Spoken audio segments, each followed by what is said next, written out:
Kaya nga eh. Mag-search nga tayo. Ay, bandaan na doon. May mamihan.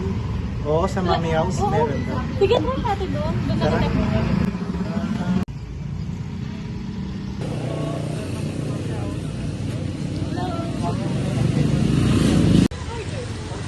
Sige, pwede din. At saka pa-add na lang tayo ng coffee. Hindi naman na-obvious dito. Sige, doon na lang tayo. Thank you. Thank you. Thank you po. Thank you po. Bye-bye. Kumain, pero bakit sila po yung coffee drinks ko? Oo nga, no? Sarap tawagin natin. Kuya? Dapat na ako kumain. Order ko na drink. Kasi kung wala pa palang available, itipan ko na lang. Okay. Ito po yung number. Bakit sila na agad sinabi? Ito na lang yung number. Pasensya na po. Thank you po. Everyone, Madam called us for a meeting. We have to be ready. Why did she ask a call for a meeting? I don't think so. Let's go. Let's find out. Let's go. Good afternoon, everyone. I call you in this meeting because I noticed that your performance are not good. Is there any reason why your performance are not treated so badly?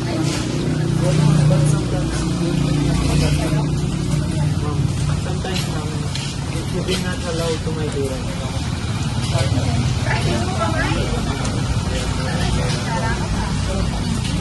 First of all, as your owner of this company, of this business, I really apologize for being treated so badly.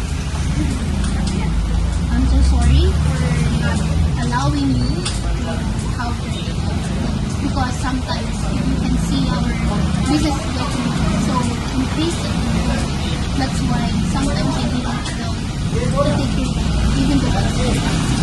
But thank you for letting me know your complaints and your experience.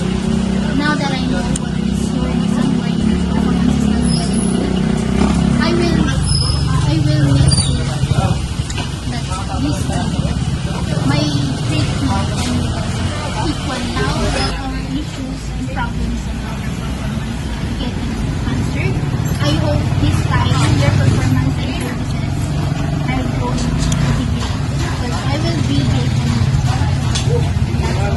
Thank you. Thank you for your understanding. Thank you. So therefore, I will call this meeting off. Have a good day and Thank you, ma'am.